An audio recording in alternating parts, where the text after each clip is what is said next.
નમસ્કાર મિત્રો, તો સ્વાગત છે તમારું બધાનું ફોરેસ્ટવાલા યુટ્યુબ ચેનલના એક નવા વિડીયોમાં. તો આજના વિડીયોમાં વાત કરીશું કે ગુજરાત પોલીસ ભરતી લઈને ખૂબ જ મોટી અપડેટ છે તે નિર્ઝા ગોટુ દ્વારા આપવામાં આવેલી છે. તો તેની સંપૂર્ણ માહિતી છે તે આપણે આજના વિડીયોમાં મેળવવાના છીએ.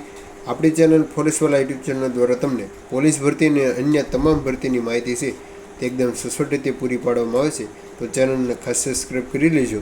તો શરૂ કરીએ આજનો આ વિડીયો. તો ગુજરાત પોલીસ ભરતી બોર્ડ દ્વારા છે તે ડોક્યુમેન્ટ વેરિફિકેશન માટેની ઓફિશિયલ તારીખ છે તે જાહેર કરી દેવામાં આવેલી છે. અને કઈ તારીખેથી છે તે ઉમેદવારોને ડોક્યુમેન્ટ વેરિફિકેશન માટે જવાનું છે. અને જગ્યાના કુલ 2 ગણા માટે 22,166 જેટલા ઉમેદવારો છે તે ડોક્યુમેન્ટ વેરિફિકેશન માટે આગામી 17/9/2025થી છે તે બોલાવવામાં આવશે. અને ઉમેદવારોએ ડોક્યુમેન્ટ સાથે સાથે ક્યાં ક્યાં લઈ જવા તેનો વિડીયો છે તે આપણી ચેનલ ઉપર મૂકેલો છે. તો તે વિડીયો છે તે ખાસ જોઈ લેજો.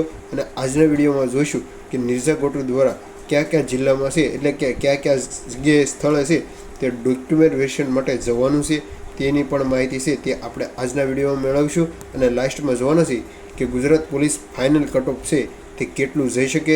તો આ વિડીયોના અંત સુધી તમામ મિત્રો છે તે ખાસ જોઈજો.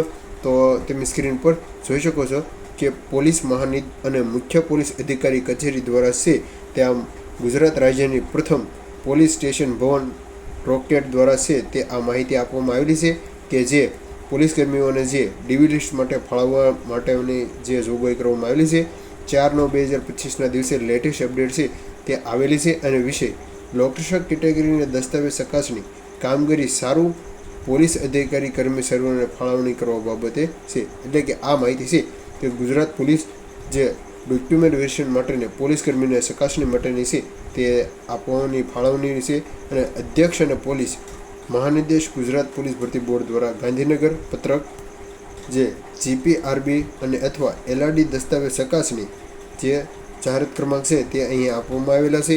અને આ માહિતી 4/9/2025ના દિવસે જીપીઆરબીની ઓફિશિયલ વેબસાઇટ પર મૂકવામાં આવેલી છે. ઉપરોક્ત વિષય સંદર્ભે અન્વયે સવિનય જણાવવાનું કે ગુજરાત લોકરક્ષક કેટેગરી દસ્તાવેજ ચકાસણી એટલે કે જે આપણે 12,472 જગ્યા માટે જે લિખિત પરીક્ષા યોજાણી, ત્યાર પછી પીએટી અને પીએસટી બંને પણ પૂરું થઈ ગયું. અને તેમાં ઉત્તીર્ણ થયેલા ઉમેદવારો માટે 17/9/2025થી 30/9/2025 દરમિયાન છે તે યોજવામાં આવેલું છે. એટલે કે ઉમેદવારોના ડોક્યુમેન્ટ વેરિફિકેશન માટે 13 થી 14 દિવસનો છે તે સમય અહીં છે તે ડોક્યુમેન્ટ વેરિફિકેશન માટે આપવામાં આવેલો છે. તારીખની વાત કરીએ તો 17/9/2025થી 30/9/2025 દરમિયાન તમામ મિત્રોએ છે તે ડોક્યુમેન્ટ વેરિફિકેશન માટે જવાનું છે. અને આ દસ્તાવેજ ચકાસણી કામગીરી અને કેન્દ્ર ઇન્ચાર્જ તથા સુપરવાઇઝર અધિકારી તરીકે ઉપરોક્ત નામજોગ સંબોધન કરાયેલા છે. પોલીસ અધિકારીઓને નીચે પત્રકમાં જણાવ્યા મુજબ કેન્દ્ર ઇન્ચાર્જ તથા સુપરવાઇઝર અધિકારીઓ તરીકે નિમણૂક કરવામાં આવેલી છે. એટલે કે તમે સ્ક્રીન પર જોઈ શકો છો કે જે પોલીસ કર્મીઓ દસ્તાવેજ ચકાસણી કેન્દ્રની વિગતવાર માહિતી છે જે અહીં ગુજરાત પોલીસ હોલ પોલીસ મુખ્ય મથક શાહીબાગ અમદાવાદ જે છે તે ડોક્યુમેન્ટેશન માટે જવાનું હોય છે તેની માહિતી આપેલી છે. અને કેન્દ્ર ઇન્ચાર્જનું નામ તથા હોદ્દાનું નામ છે. અને સુપરવાઇઝર અધિકારીનું નામ તથા હોદ્દાનું નામ જે અહીં તમે સ્ક્રીન પર જોઈ શકો છો. અને ત્યાર પછી દસ્તાવેજ ચકાસણી માટેની જે ઓફિશિયલ પરિપત્ર 5/9/2025ના દિવસે gprb.gujarat.gov.in વેબસાઇટ ઉપરથી લોકરક્ષક કેટેગરી દસ્તાવેજ ચકાસણી 17/9/2025થી 30/9/2025 દરમિયાન હાથ ધરવામાં આવનાર છે. દસ્તાવેજ ચકાસણી માટે ક્વોલિફાય થયેલા ઉમેદવારો છે તે 27/8/2025ના રોજ ભરતી બોર્ડની ઓફિશિયલ વેબસાઇટ ઉપર છે તે જાહેર કરવામાં આવેલા હતા. એટલે કે જે પણ ઉમેદવારો પાસ થયા હતા તેની માહિતી 27/8/2025ના રોજ ભરતીની ઓફિશિયલ વેબસાઇટ જાહેર કરવામાં આવ્યું હતું. ક્વોલિફાય થયેલા ઉમેદવારો 10/9/2025ના રોજ 1 વાગ્યાથી છે તેઓ પોતાના કોલ લેટર ડાઉનલોડ કરી શકશે. એટલે કે જે પણ ઉમેદવારો આગામી 17/9/2025થી ડોક્યુમેન્ટ વેરિફિકેશન માટે જવાના છે તે માટેના કોલ લેટર છે તે 10/9/2025ના રોજ 1 વાગ્યા પછી છે તે તમામ મિત્રો છે તે કોલ લેટર છે તે ojas.gujarat.gov.in વેબસાઇટ ઉપરથી ડાઉનલોડ કરી શકશે. અને આપણે ટેલિગ્રામ ચેનલમાં પણ આની લિંક આપી દેવામાં આવશે. તો ખાસ ટેલિગ્રામ ચેનલને પણ જોઈન તમામ મિત્રો કરી લેજો. ઉપરોક્ત તનોને અસલ પ્રમાણોની તેમજ અસલ પ્રમાણપત્રની સ્વતરણીય કરેલા એક નકલ નીચે જણાવેલ ATI મુજબ ક્રમ પ્રમાણે છે તે ગોઠવવા અચૂક સાથે લાવવાનું રહેશે. તમામ પ્રમાણપત્રોની ચકાસણી 9/9/2024 સુધીમાં ઇસ્યુ થયેલી હોવી જોઈએ. એટલે કે આગળ વાત કરીશું કે કયા ડોક્યુમેન્ટ 9/9/2000 સુધીમાં ઇસ્યુ થયેલા તમારી પાસે હોવા જોઈએ, તો જ ભરતી બોર્ડ દ્વારા છે તે માન્યતા રાખવામાં આવશે. સૌપ્રથમ વાત કરીએ તો જન્મ તારીખ અથવા તો SSC અથવા તેની સક્ષમ પરીક્ષાનું પ્રમાણપત્ર કે શાળા સોડવાનું પ્રમાણપત્ર કે જેમાં જન્મ તારીખ સ્પષ્ટ દર્શાવતા હોય. એટલે કે ઘણા મિત્રો છે તે પૂછી રહ્યા કે જન્મ તારીખ અને શાળા સોડે પ્રમાણપત્ર જે જન્મ તારીખ છે તે સ્પષ્ટ રીતે દેખાતી હોવી જોઈએ અને બંનેમાં એક જ જન્મ તારીખ હોવી જોઈએ, તે ખાસ યાદ રાખજો. ધોરણ 12 પાસ અથવા તેની સક્ષમ પરીક્ષાના પ્રમાણપત્ર તથા ગુણ ચકાસણીના પ્રમાણપત્ર જે અસલ ઓરિજિનલમાં તમારે સાથે લાવવાના રહેશે અને અનામત જાતિ માટે ગુજરાત સરકારની સક્ષમ અધિકારી દ્વારા અપાયેલ જાતિ અંગેનું પ્રમાણપત્ર છે તે રજૂઆત કરવાનું રહેશે. નિયમિત કરેલા નમૂના મુજબનું CCC સર્ટિફિકેટ અને રમતગમત અને જે તમારે માન્ય યુનિવર્સિટી સર્ટિફિકેટ હોય તો તમારે આપવાના રહેશે, જેના એક્સ્ટ્રા માર્ક છે તે ઉમેદવારોને આપવાના રહેતા હોય છે.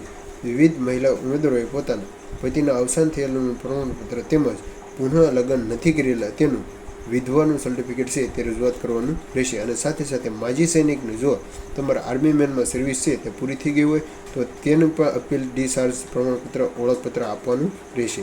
ત્યાર પછી ઉમેદવારો પોતાની ઓળખ માટે જો આધાર કાર્ડ હોય તો તે દસ્તાવેજ ચકાસણી દરમિયાન અવશ્ય સાથે સલામત લાવવાનું રહેશે.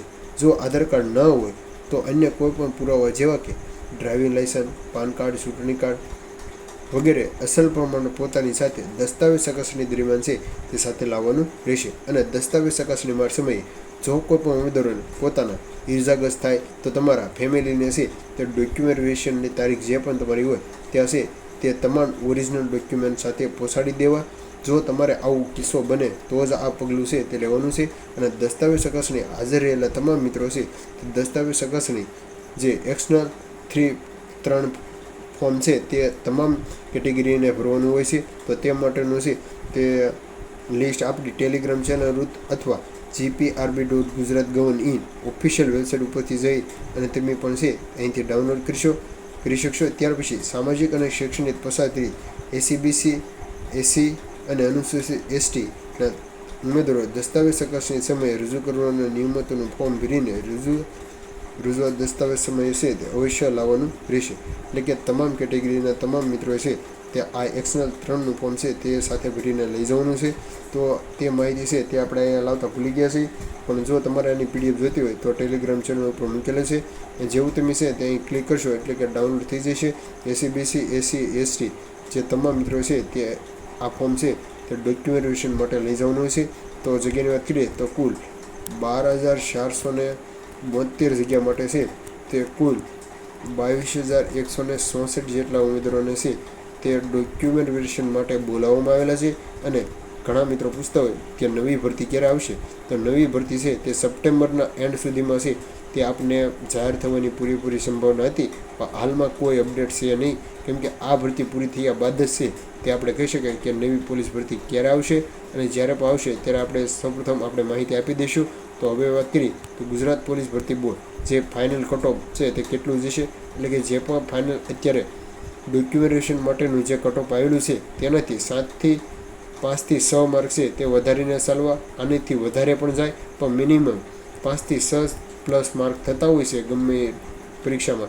તો આને ધ્યાનમાં રાખીને તમામ મિત્રોએ ચાલવું. અને સાથે સાથે બીજી અગત્યની વાત કે જો કોઈ પણ ઉમેદવારો ડોક્યુમેન્ટેશનમાં નામ તમારું હોય અને તમે ગુજરાત સરકારની અથવા GSSB અથવા ભારત સરકાર કોઈ પણ પરીક્ષામાં જો તમારું અન્ય પરીક્ષામાં નામ હોય તો ડોક્યુમેન્ટેશન ન કરાવતા ખાસ જે LRD ઓપટ આઉટ ઝુંબેશ છે તેમાં સાથ આપજો. આવું કરવાથી ખરેખર જે પણ ઉમેદવારો તૈયારી કરે છે અને જે દરેક પરીક્ષામાં છે તે 1 થી 2 માર્ક હાટું રહી જતા હોય તેવા તમામ મિત્રોને ખાસ છે તે ફાયદો થશે.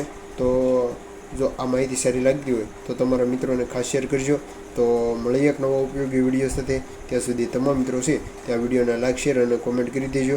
તો thank you for watching video.